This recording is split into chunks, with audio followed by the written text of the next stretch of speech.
RAM की जो speed होती है बहुत ज़्यादा होती है।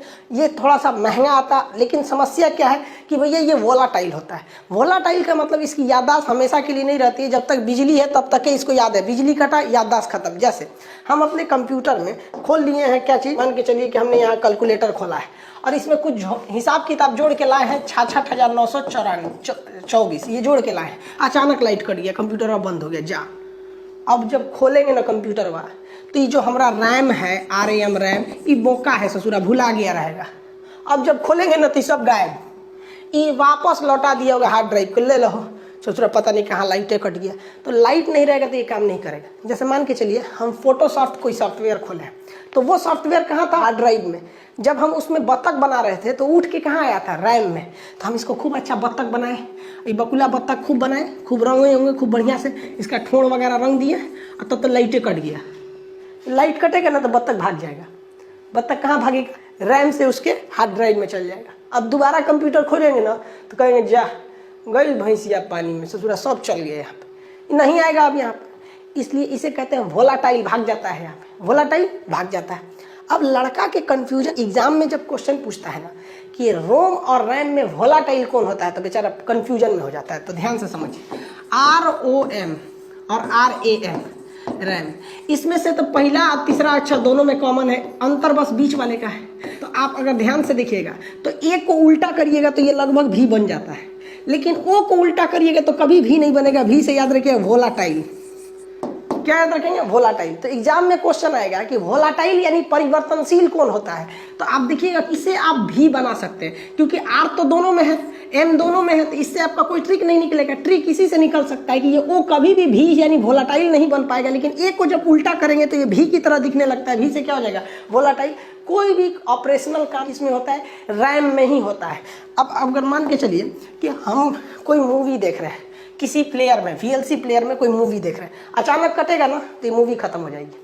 दोबारा हम कंप्यूटर चालू करेंगे तो सोचेंगे वाह वाह टीवी की तरह ये भी आ जाए, लाइट कटेगा। मान के चलिए लाइट कट गया, 6वां ओवर चल रहा है, लाइट कटा है, आधा घंटा बाद आया तो 8वां ओवर से ना दिखाएगा, यू सा कुछ नहीं, फिर से चालू कीजिए, अब फिर से ही ससुरा करेगा, क्योंकि इसके रैम में था, ये भुला जाता है। कोई भी चीज़ अगर रैम में रखिएगा तो गायब हो जाएगा।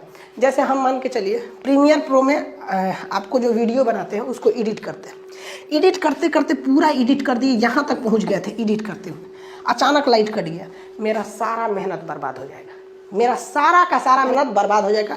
क्योंकि कोई भी वर्किंग होती है वो रैम में होती है, और रैम के बाद ये चला जाएगा हार्ड डिस्क में, उसको याद ही नहीं है कि क्या क्या किए थे, फिर हमको मेहनत करना पड़ेगा। इसी से बचने के लिए हम कभी भी कोई रैम में अगर जरूरी काम कर रहे होते हैं तो उसको तुरंत सेव कर देते हैं। क्या कर देते हैं, सेव कर देते हैं। तो सेव करेंगे तो उठ के कहाँ चला जाएगा, हार्ड ड्राइव में चला जाएगा, और जब सेव कर देंगे तब नहीं भुलाएगा, तब वो नहीं भुलाता है। किसी नए चीज़ को जब सेव किया जाता है ना तो उसे कहते हैं सेव एज। दो ऑप्शन पूछेगा, सेव और सेव एज। जैसे मान के चलिए हम इतने बड़े वीडियो को शूट क्या कर रहे थे, एडिट कर रहे थे, आधा एडिट कर दिए थे, तो हम क्या करेंगे, सेव एज करेंगे। जब आधा एडिट कर दिए हैं तो हम क्या करेंगे भैया, सेव एज, कि भैया इसको सेव कर दो। तो जैसे सेव एज पूछेंगे ना तो इनाम पूछेगा कौन नाम से सेव करें, तो हम ये लिख देंगे मेमोरी के नाम से सेव कर दो। और उसके बाद फिर इतना एडिट कर दिए, और फिर हमको डर है कि ससुरा लाइटवा कट जाएगा ना, तो हाई वाला तो डिलीट नहीं होगा लेकिन हाई डिलीट होगा। तो अब की बार हम सेव एज नहीं करेंगे, अब की बार हम केवल सेव करेंगे। तो जब सेव करते हैं तो ये जस्ट इससे पहले वाली फाइल में गया रहता है जिसे आप सेव एज के रूप में किए रहते हैं। तो सेव एज मेमोरी के रूप में किए थे, तो फिर यहाँ मान के चलिए फिर यहाँ एडिट कर दिया और हमको डर है कि ससुरा लाइट कट जाएगा, तो इतना तक फिर पहुँच गया, तो फिर सेव मार देंगे, तो ये उसी फाइलवा में तहियाते जाएगा, तहियाते जाएगा। समझ में आ गया। और हमको अगर डर नहीं है कि लाइट थोड़े कटेगा, जैसे लैपटॉप है, कटने का सवाल ही नहीं हो तो पहले ही बता देता है इतना % चांस है, तो मत सेव कीजिए। सेव करने से फायदा यही है कि रनिंग फाइल जो रैम में चल रहा होता है वो उठ के कहाँ चला जाता है, हार्ड ड्राइव में चला जाता है। देखिए रैम के भी जो दो बेसिक तरीके होते हैं, दो टाइप के रैम होते हैं। एक होता है स्टैटिक रैम जिसे SRAM कहते हैं, और एक होता है डायनेमिक रैम जिसे कहते हैं DRAM कहते हैं। DRAM में हमारा सारा वर्क होता है, वो उठ के आता है फिर चला जाता है, यानी डायनेमिक होता है, आ जा चल जाता है।